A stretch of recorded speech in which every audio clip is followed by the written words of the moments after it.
Studio apartments might be small, but you can pack a lot more style into them than you might think. Your studio can be like your own personal Narnia of style, where at face value, it might seem like a tiny little wardrobe. But through the magic of interior styling, there's an entire potential world you can create for yourself. A place where you can feel comfortable and inspired and at home, as if you own the place, even though you're technically renting. So in this video, I'm going to give you some studio apartment decorating tips and inspo that will give you some ideas on the potential styling magic of your own studio. And if you're new here, my name is Steffi and this is Hilo, and on this channel I talk about small apartment styling tips, cozy things, and the joys of living alone. So if you're into that, consider subscribing and giving this video a like. Seriously though, according to YouTube analytics, a lot of you who watch my videos are not subscribed. So if you want to make sure that you don't miss any videos, then subscribing would be a good idea. So my first studio apartment styling tip is don't be shy. No matter how small your studio is, there's always room for your personality to shine through. A lot more room than you might think. You don't have to shy away from colors or patterns or expressing yourself fully. I think a lot of people feel the instinct to shrink themselves just because their space is small, and you don't have to do that.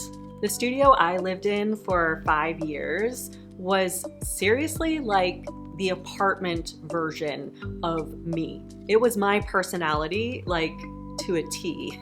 Anyone who knows me in real life was able to look at that studio and say, oh yeah, that's so Steffi. It was 500 square feet, which isn't the smallest a studio can get, but still small. But it was filled to the brim with pieces that really represented me and made me feel happy, to put it simply. And it didn't feel cluttered or crowded, at least for me. It may have been a minimalist's worst nightmare, but that's okay with me. And another example, if you look at this studio that was featured in Apartment Therapy, you can see that it's bursting with personality. But does it look crowded? No.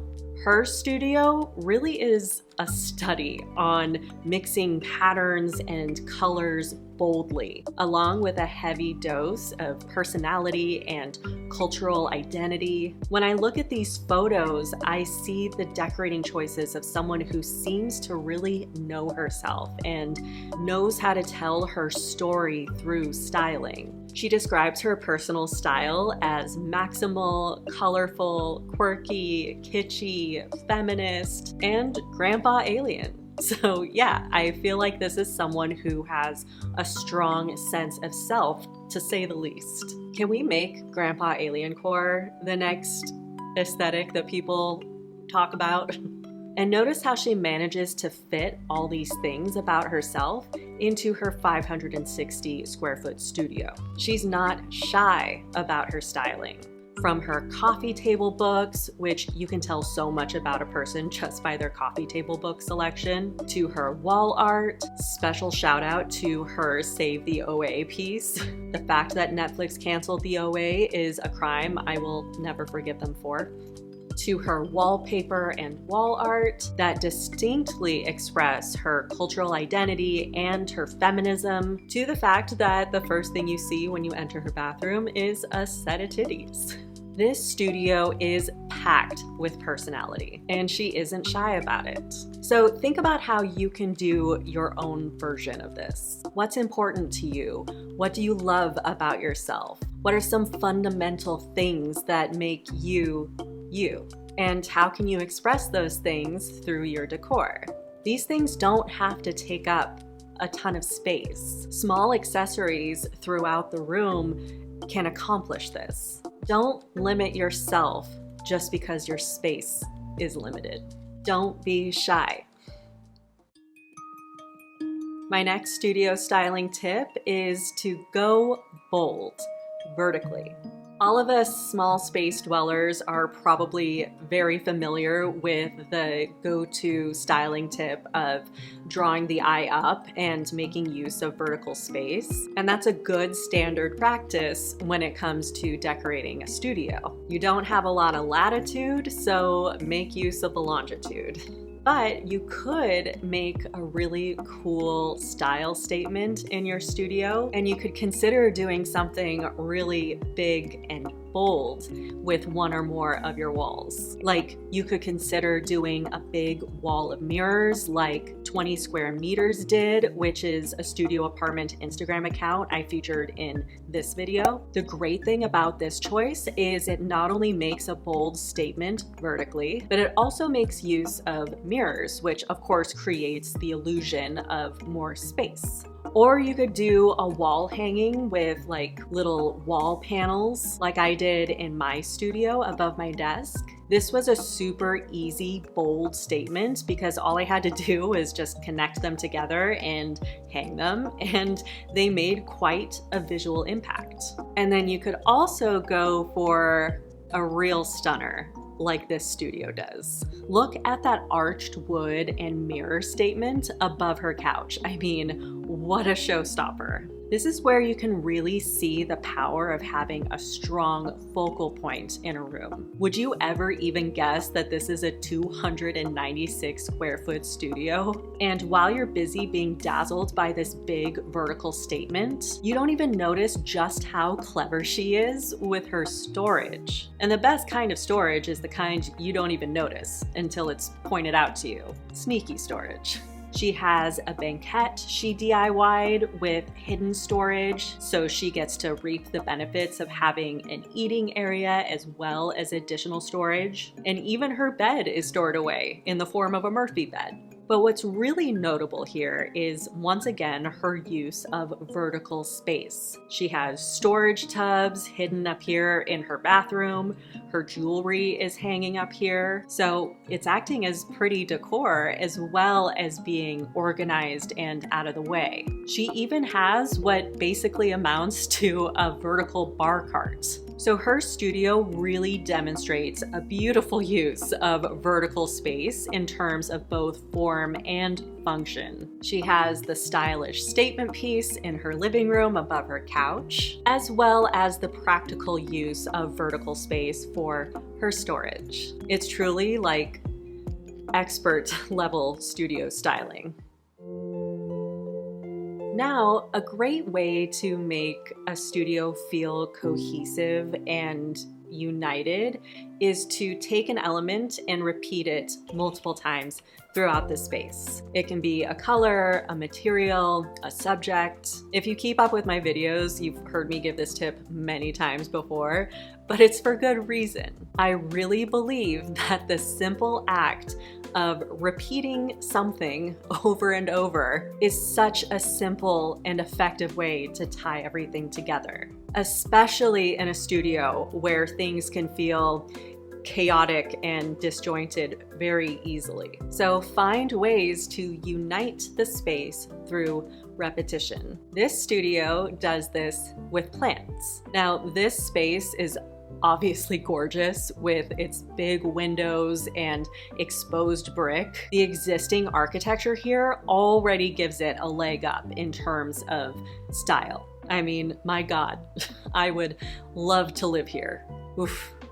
But on the other hand, it is kind of a funky space with unusual angles and a relatively large main area to figure out as far as layout goes. It could easily look like a lot of chaos in here, even though it's an inherently beautiful space. And in addition to this person making good layout choices in terms of furniture arrangement and flow, I think that the repetition of plants is what really unifies the space and breathes life into it. I may exclusively use faux plants and flowers in my apartment just for the sake of avoiding death and the existential dread that looms in the dark corners of my brain.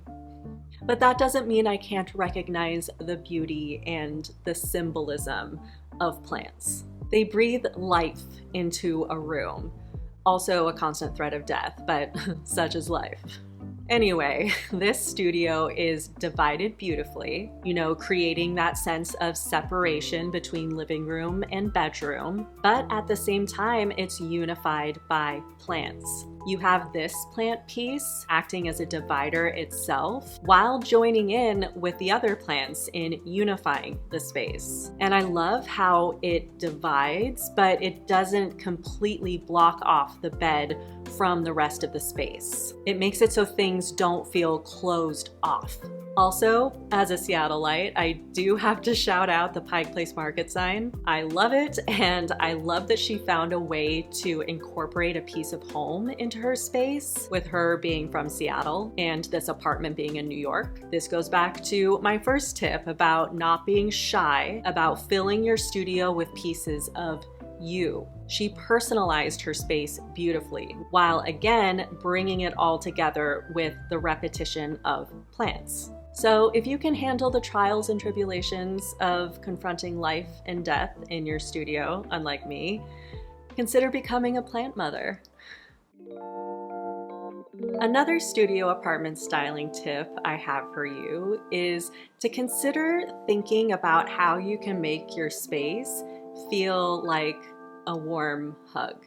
Because leaning into warmth and coziness can be a great remedy to a lot of the common challenges of studio living. Having a cozy first mentality that prioritizes comfort above everything else can help you through the whole decorating process, from furniture arrangement to the small styling details. Like with every choice you make in your studio, ask yourself, is this comfortable? Can I lay here watching TV and playing video games for hours on end like Steffi does? Does this rug feel soft against my toes on top of looking good? Is my furniture and everything flowing naturally, or is it cumbersome and chaotic? Do I need to rearrange some things to make it more comfortable and easy to navigate? Do these colors fill me with a sense of well-being? Does my studio feel like a warm hug? This studio sure looks like a warm hug. For one thing, what a pretty warm color palette. It's so glowy and cozy looking. This space looks like it's in a perpetual state of golden hour. This to me looks like a studio that was decorated with a cozy first mentality. And in addition to the warm color palette, you have so many textures and softness and beautifully placed details. So with this tip, I'm not telling you that you have to go for a warm color palette like this studio. It's about leaning into whatever gives you that sense of cozy comfort. And when you see her TikTok video linked in the article, which is a before and after of her apartment, she worked miracles in there. I'll link to it in the description, as well as all these apartment therapy articles I'm referencing, of course. She added faux wall molding, which is such a beautiful way to customize a room and avoid the landlord special look.